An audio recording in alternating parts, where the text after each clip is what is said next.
Hey, welcome back to Epic. I hope you're doing fine. Today, we're going to talk about greenhouse gases and how they react in the atmosphere.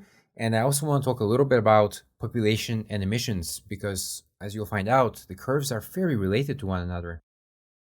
So, first, when you talk about the few impacts of climate change, and the big one here is that the sea levels are rising and the cost of adapting coastal areas will be very, very high. Secondly, there is a loss of capacity to work due to heat. Now, this is mostly in countries where it's very hot. The human body is not designed to operate under certain conditions. Obviously, if you go to the North Pole without any protection, you'll just freeze to death. But in warm countries, the body needs time to cool down. And if the temperature outside is, say, 60 degrees Celsius all day long, you're going to have trouble working there. You'll have heat strokes, dehydration, etc. There will be more wars to gain access to limited resources. So, of course, everything on Earth is limited, I should say. There is nothing unlimited here. And as the resources in certain regions of the world dry up, people there, they have to survive. They have to live somehow. So that means if the country next to yours still has resources, you may have to go to war with it to get those resources so that people in your country don't die. There will be a freshwater supply shortage depending on where you are in the world. Some areas have more resources than others. And you, again, may go to war over very basic things like water. The first time I heard this idea was back in high school as a high school student in my geography class, physical geography, I should say. And the teacher was talking about this, like, yeah, we're going to fight over water. And I thought, come on, there's no way that we're going to fight over things like water and food.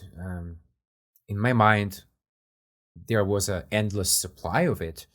And I think for most people, in fact, they have this image. But this scenario is getting more realistic as we go on. We're talking about relocation of entire towns, especially on coastal areas.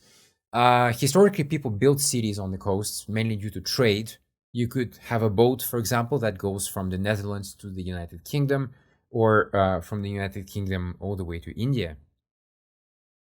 Historically, it was very advantageous to build cities along the coast, but now, with sea level rising, a lot of these places are getting flooded. We're talking big populated areas like Tokyo, New York, and even Miami. In some countries with a lot of land, you can afford to move people inward, albeit at a huge cost. But in many places in the world, people will not be as lucky. So then, where do they go? Who will take them in, and why? These are questions that already dominate current political discourse. There will be shrinking productivity of harvests. Many areas get flooded, and in that case, the soil may get a lot of salt, and then things won't grow very well or at all. Other areas will be very dry, and again, things won't grow very well. Prices of basic foodstuffs and consumer goods will rise. So the demand is increasing, but the productivity areas are decreasing. And when you have a shrinking stock, it generally becomes more expensive. So, yes, things like food and water may become quite expensive in the future. You got extreme meteorological phenomena that will cause widespread poverty. Now, this can be, for example, a wildfire that was already bad, but now it's 10 times worse because of climate change.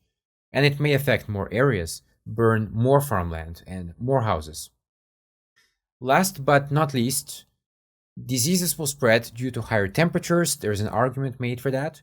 And right now we're in the COVID era, so it's 2021. We're dealing with COVID, and I hope you're all staying safe. That's very important. But there is an argument that was made that because people were expanding into natural habitats where bats lived, they pushed them out of those natural habitats, and bats moved basically into residential areas, ultimately spreading the disease at the wet market. The same can be said about insects and Zika. People living near swamps, for example. Swamps are breeding grounds for insects, so it's natural that then insects attack people who live there and then they transmit the diseases. These things will probably happen at the same time, so we have to prepare for 10, 20, or more things at the same time. That's how you effectively tackle the adverse effects of climate change. So, when we talk about greenhouse gases, most people talk about CO2, and there's a good reason for that. But there are other gases out there, like methane, for example, and nitrous oxide, and even water is a greenhouse gas. But water typically changes state very often between solid, fluid, and gas. Water doesn't last long in the atmosphere, spending an average there of only about 9 days, compared to carbon uh, that can spend hundreds of years. Generally, we look at CO2, and this is data from 2000, and you can find an updated graph of this actually. But the data has not changed much since, and that's very worrying that despite all the progress that we hear about, it seems that for every step forward, we take 5 steps back. CO2 in the year 2000 represented 77% of all greenhouse gas emissions by sector. Methane was 14 and nitrous oxide was 8. So methane mainly comes from agriculture, as you all know. So cow farts and agricultural soils like rice paddies. Agricultural soils and livestock manure make up most of the methane emissions, and naturally you have some operational waste as well.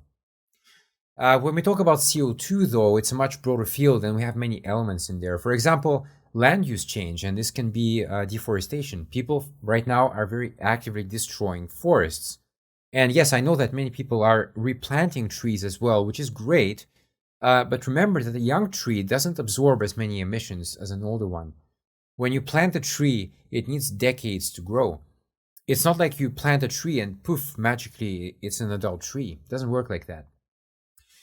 25% of emissions, so pretty much a third, comes from electricity and heat for residential areas. There are also things here like oil and gas extraction, refining, and processing. Transportation by road, air, and boat. Most of the emissions are by road, actually. I know we attack the airline industry sometimes, or often, I should say, but cars, trucks, buses are responsible for about 85% of all transportation emissions. So it's important to modernize air fleets, but it's equally, if not important, more important to use electric vehicles.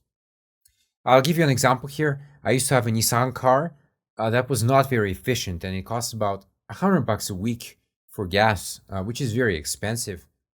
Now I have a Toyota hybrid, and we put gas in it maybe once every 2 or 3 months, so I save a lot of money. Electric vehicles are not so expensive, and you'll save quite a bit on gas. So boom, it's a win-win there.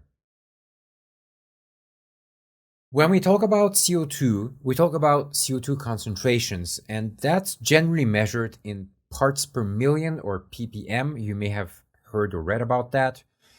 We have a long record that stretches back about a million years, and if you look at that record, there are natural peaks, and of course, this is way, way before the Industrial Revolution, before people started to spew out an unimaginable amount of CO2 into the atmosphere. You see that the curves go up and down, that's normal. It largely depends on natural cycles, what nature was doing at the time. There are periods on Earth when there were higher concentrations of CO2 than others. That's normal. You see that even at the peak, though, it reaches about 300 ppm. But in 2018, and of course, this graph is a bit old already, because right now we're pushing towards 420 ppm. But even here, it's over 400. So, natural cycle, 300. And now we're at 400. Way over anything we have ever seen.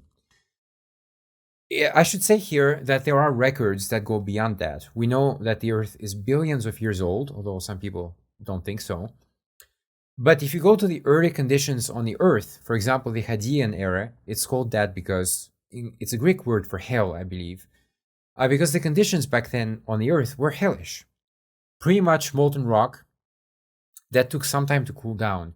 So, yes, you could say, oh, look, back then the CO2 concentration was so much higher than today. And your point is, do you want to go back to this? Do you want to go back to the Hadean period when the Earth was just molten rock and no life existed as far as we know? No, we don't want that. So that's why we look at the conditions during which people evolved and we see, oh, it's a problem now because we have a high increase in the concentration of CO2 over a very short period of time. If you combine the annual global temperature for combined land and ocean, you can go back to the 1880s, And you can see a clear pattern of temperatures rising through 2020. So this is what we see right now. Both land and ocean temperatures are rising. The ocean is very important in the story because it absorbs a lot of CO2. It's a huge carbon sink, in fact, and there's a lot of heat content that gets added to it as well, and that's very, very dangerous. In the world, one of the most recent data I could find is that we emit about 35 billion tons of CO2 per year. Now, you can divide that into continents, and you'll see that about 60% of that comes from Asia. And that is not very surprising because over the course of the 20th century, populations in Asia have increased very rapidly. So let's look at some of the curves here. Let's start with India, for example. So in 1950, the population of India was around 375 million people. Right now, it's 1.38 billion people. So we increased by about 4 times. In China, the population in 1950 was 550 million, and now it's 1.4 billion. So we multiplied by a factor of 3. And even countries like the Philippines in 1950, there were around 18 million people, and now 110 million. So that multiplied by about 5 or even 6. So population, especially in Asia, has risen quite dramatically. And of course, with that, you have associated emissions. As we look later in the course, the curves of population emissions are highly related to each other. So finally, you have North America, US, and EU, and Africa down there. They are all under 10 billion tons per year, but it all accumulates. Now, this graph is very interesting and important. It was produced by the Ministry of the Environment based on a handbook of energy and economic statistics in Japan. Here's a breakdown of CO2 emissions by country. And first of all, you have the G8 countries. So these are places like the US, Russia, Japan, Germany, UK, etc. And then you got nations that are part of the G20. So here you find China, India, Korea, Mexico, etc. All of that, just the G20 nations, they represent 78% of the global CO2 emissions. Just think about that for a second. Just 20 countries are responsible for 3/4 of all CO2 emissions. And then, of course, the rest of the world makes up 22%. So the major polluters, we don't call them major for nothing. It's for a very clear reason.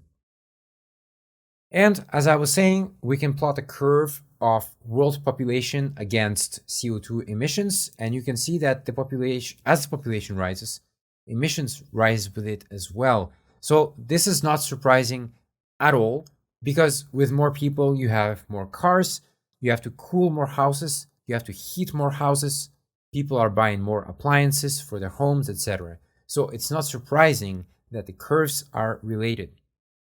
It's also important to say here that the population of the world really exploded after World War II. Now we call them the baby boomer generation, but that's exactly what happened. So right now the population of the world has about tripled since 1950, and we're in uncharted territory. We don't really know where we're going with this. It's an experiment and we're the guinea pigs, but the overall trends are not very positive.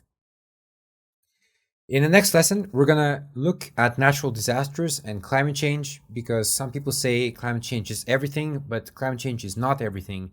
And in fact, some natural disasters are made worse by it and some are not. So we'll talk about that.